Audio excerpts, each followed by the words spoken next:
Olá, meus queridos, tudo bem com vocês? Bem-vindos à nossa aula de Geografia. Estamos na aula do 8º ano, aula de número 54. Eu sou a professora Flaviane e não deixem de ter em mãos os seus materiais. Caderno, caneta, lápis, borracha, tudo que vocês usam para fazer anotações, ao longo das aulas. Então tenham em mãos e usem essas anotações como forma de fixação do conteúdo, quando vocês param, sentam, prestam atenção, precisam escrever ali, anotar os principais pontos. E também esse material vai auxiliá-los, vai ajudar vocês a responder atividades mais tarde. Então não deixem de ter em mãos os materiais, ok? E hoje é a nossa segunda aula, então, em relação à temática dos recursos naturais, presentes no continente americano. Na aula passada falamos um pouco sobre geomorfologia e a correlação ali com as questões minerais, E hoje o objetivo é relacionar os tipos climáticos com a vegetação e as atividades econômicas no continente americano. Então, como uma coisa, puxa a outra em relação a essas atividades econômicas. Então, lembrando que o que é recurso natural é o solo, a água, o oxigênio, a energia que vem do sol, florestas, animais. Por isso é importante que a gente passe por esses conceitos físicos, porque eles trazem, então, a questão dos recursos naturais. E o território americano, ele é bem rico, nesses recursos. Então, o clima das Américas, do continente americano, ele apresenta grande variedade, tá? O que influencia, então, na existência dos recursos naturais, conforme a gente vai ver, então, agora a partir dessa sequência. Então, o clima equatorial. Então, eu separei os títulos aqui, por cores, conforme a gente tem as cores aqui no mapa. Então, o primeiro aqui, equatorial. Clima mais avermelhado aqui, Então, ele é quente e úmido, as suas principais características é quente e úmido, característico das áreas mais próximas à linha do Equador, tem alta pluviosidade, ou seja, grande incidência de chuvas, e chuvas bem distribuídas ao longo dos meses. Então, ele está aqui, na região do Equador. Vamos dar uma olhadinha aqui no mapa. Deixa eu só voltar aqui um pouquinho. Daí a gente já pode ver o mapa, tá bom? Então, aqui, em vermelho, clima equatorial, a região aqui próxima à linha do Equador. Características, quente e úmido, alta incidência de chuva. Depois nós temos o clima tropical. Então, tá nessa cor mais laranjinha aqui, o clima tropical aqui, Então, características principais, Temperatura média anual. Então, ao longo do ano todo, existe uma média. Não quer dizer que em alguns momentos essa temperatura não vai oscilar, não vai ser maior ou menor, mas enfim, é uma média do ano todo. Então, é uma média superior aos 18 graus, chuvas concentradas no verão e o inverno ele é seco. Então, essa característica é de 2 estações ao longo do ano. É influenciado pelas massas de ar úmido vindas do oceano. Então, sempre reforço aqui com vocês que as massas de ar elas têm características onde elas se formam. Então, se elas se formam sobre um corpo d'água, no caso o oceano, elas têm essas características mais úmidas. Então, clima tropical, aqui, próximo à linha do Equador também, entre os trópicos. Depois nós temos o clima subtropical. Então, é esse clima mais laranja, Aqui a gente já tem a presença dele aqui no continente americano, porém na porção norte, Então, mais ao sul e mais ao norte. Características: clima de transição entre as zonas temperadas, que são zonas mais frias, e as zonas tropicais, que são essas áreas mais quentes. Tem invernos a menos, para o continente, e os verões são mais quentes. A temperatura média ali do ano como um todo varia, fica ali próximo dos 18 graus. No clima tropical, essa temperatura média ela sobe os 18 graus, então fica entre 18 e 20 graus ali. Já no subtropical, fica em torno, então até os seus 18 graus. E as chuvas, elas são bem distribuídas.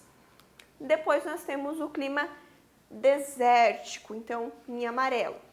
Então ele é mais esporádico aqui, ó. A gente consegue ver bem aqui no sul da América do Sul e aqui um pouco nos Estados Unidos, aqui também. Então, clima desértico. Suas principais características: escassez de chuvas e altas temperaturas ao longo do dia, que podem ser superiores a 30 graus, e à noite a temperatura cai bastante, já chega ali de zero, né, próximo do zero até 0 graus. Essa amplitude térmica se dá, né, justamente por ser um deserto, né, em relação a essa questão do acúmulo de calor. Então, isso faz com que durante o dia as temperaturas subam muito rápido e à noite elas esfriem bastante, né, até em relação à altitude, tá? Clima semiárido, esse rosinho, né, essa corzinha mais clarinha aqui, ó, semiárido, ó, tem presença até aqui no Brasil, ó, semiárido. É um tipo de clima de transição, então ele fica entre o desértico e o temperado. É um clima quente, com uma temperatura anual que ultrapassa os 25 graus. Chuvas escassas e mal distribuídas. Então, ele é semiárido, né? Tá passando ali para um clima extremamente seco, que seria o clima desértico. Então, nós temos os próximos. O clima mediterrâneo ocorre em uma estreita faixa na Califórnia e em uma outra faixa no litoral do Chile, que é esse clima mais verdinho, ó. Aqui, ó. A estreita faixa da Califórnia, ó, Mediterrâneo e da Califórnia e do Chile aqui embaixo, tá? Ele tem o inverno chuvoso e o verão mais seco. Depois nós temos o clima temperado, com o verão quente e inverno frio, estações do ano bem definidas. Sempre façam ali um macetezinho de correlação temperado, é porque tem um pouco de tudo. Então ele é bem distribuído, né, as estações ao longo do ano, elas são características, né, bem definidas, com as chuvas concentradas no verão e na primavera. O clima frio, de altas latitudes, então já está mais longe da linha do Equador, com temperaturas médias anuais baixas, né, podem ficar abaixo dos 10 graus no verão. O inverno ele é longo e rigoroso, e existe a presença da neve na maior parte do ano. Então aqui a gente tem, ó, clima temperado e frio, né, nas corzinhas aqui características. Depois o clima polar, esse um pouco mais roxinho, ó, em locais mais altos, também aqui, ó, clima polar. Temperatura média anual abaixo de 10 graus. As chuvas elas caem em forma de neve, e o solo, ele se mantém coberto de neve e gelo ao longo do ano todo, então ele se mantém congelado. É nessas regiões aqui, próximas do Ártico. O clima frio de montanha ocorre no oeste do continente, né, frio de montanha, então aqui, ó, né, as regiões mais altas, né, das montanhas rochosas e na Cordilheira dos Andes. São, então, regiões altas, né, com neve eterna. Então, vai ser o pico das montanhas ali que sempre vai ter neve. E as temperaturas baixas o ano todo nessas regiões extremamente altas. Então, essas são as principais características, né, climáticas da América. Então, são os mais variados climas e distribuídos de acordo com a localização. Com isso, a gente tem a vegetação. A vegetação ela se dá conforme o tipo climático presente no local. Então, alguns tipos de vegetação do continente americano sofreram alteração, né, e significativas até, com a redução das extensões originais em decorrência das ações humanas, né, justamente para se buscar então esses recursos naturais, né, que essas vegetações elas podem oferecer. Isso se dá então para o desenvolvimento econômico, né, para um desenvolvimento de uma cidade, tá? Construção, então, de ferrovias, hidrelétricas, tudo isso envolve, né, questões econômicas e de expansão, né, de cidades.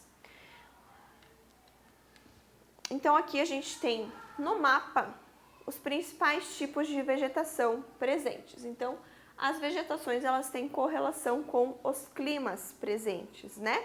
Então, aqui regiões mais quentes e úmidas, uma vegetação mais exuberante, né? As plantas, elas crescem mais, floresta é mais densa. Regiões mais secas, a gente tem o predomínio de árvores, baixas raízes grossas, que possuem armazenamento de água. Regiões mais frias, a gente não vai ter presença de vegetação, vai ser uma vegetação extremamente rasteira e baixa, justamente pela presença da neve. Então, conforme o clima vai variando, a vegetação também ela apresenta diferenciação. Então, com isso a gente tem essa questão de recursos físicos, né, que são ali a questão do clima, a vegetação, na extração dos recursos naturais. Então, os diversos tipos de clima, solo, o relevo, a biodiversidade, né, a variação de vida das formações vegetais, isso contribui para práticas agropecuárias e para o aproveitamento da indústria, exemplo, né, de medicamentos e cosméticos. Então, vão ser retirados esses recursos naturais para um aproveitamento econômico. A floresta de coníferas, que é conhecida como taiga, por exemplo, é uma formação bastante homogênea, né, porque a gente tem um tipo ali de vegetação que predomina no local e recobre boa parte do Canadá, por exemplo. Esses pinheiros, então, esse tipo de vegetação é explorado como, né, recurso de madeira e também para a indústria de celulose e papel. Atualmente, essa atividade, então, exploratória dessa vegetação original é acompanhada do reflorestamento. Lembram que a gente viu na aula passada que existem os recursos minerais renováveis e não renováveis. As florestas, as vegetações, elas são renováveis, ao passo que é possível plantar novamente, né, para utilização. Porém, né, conforme a gente tira e replanta, já não é mais aquela vegetação original, né? Então, é necessário também essa questão da preservação, né, de algumas áreas originais para que a gente não perca, né, essa questão histórica, né, uma formação original ali do nosso planeta. Depois a gente vai ter, então. Então, aqui, ó, o exemplo das coníferas aqui, né, a taiga aqui, ó. Justamente porque tem essa forma de cone, ó, topo, né, afunilado. Depois, outro exemplo, as pradarias. Esse tipo de vegetação, né, de formação vegetal, é bastante utilizado em atividades agrícolas, né, a exemplo de cultivo de grãos, cereais, né, milho ali, enfim. E na prática da pecuária. Por quê? Porque é uma vegetação mais rasteira, é fácil você associar essa vegetação com outro tipo de plantação. A retirada dela, né, o que aconteceu também, é mais fácil, então facilita essa questão agropecuária, né? A região central dos Estados Unidos, que era recoberta por esse tipo de vegetação, apresenta hoje uma das agriculturas mais produtivas do mundo. Então, essa facilidade da retirada dessa vegetação e da associação, né, dessa vegetação com outros cultivos, então facilita algumas atividades econômicas, a exemplo das agropecuárias, né, tanto plantações quanto a criação dos animais. As pradarias já servem também como fonte de alimento para os animais, né, eles pastam ali naquele local. A produção agropecuária ela é bastante diversificada, né, ao longo do continente americano como um todo. Na América anglo-saxônica, né, que é essa parte mais ao norte, Canadá e Estados Unidos, a América que fala o inglês, a agricultura ela se destaca como uma das mais desenvolvidas.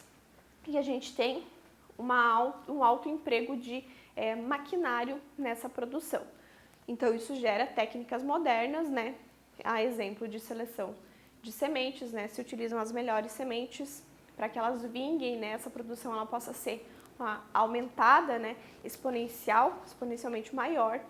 O uso de fertilizantes, né, para corrigir solo, para combater pragas, isso também aumenta o volume de produção. O alto grau da mecanização, né, diminui o número de trabalhadores, mas favorece questões de produtividade porque se trabalha mais, né, tem um volume maior de produção.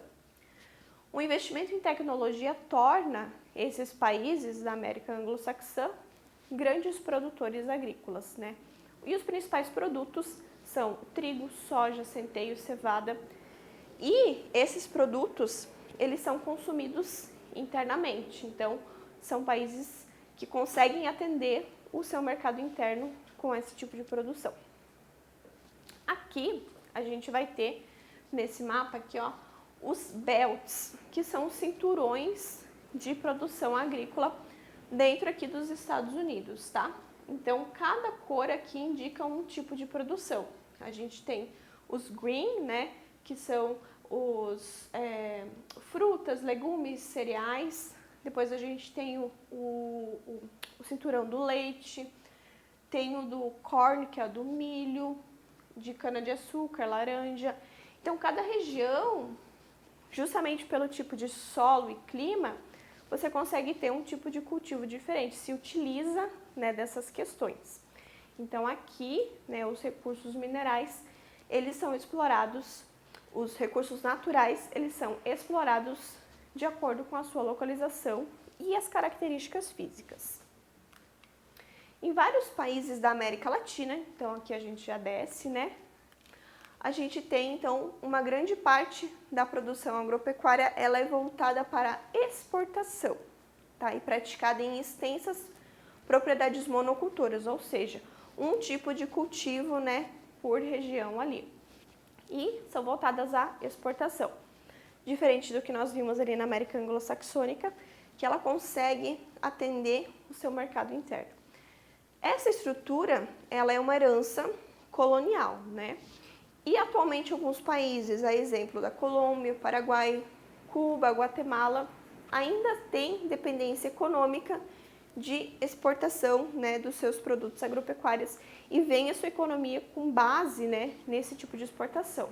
Exemplo do café, cacau, cana-de-açúcar, banana, então produtos mais tropicais.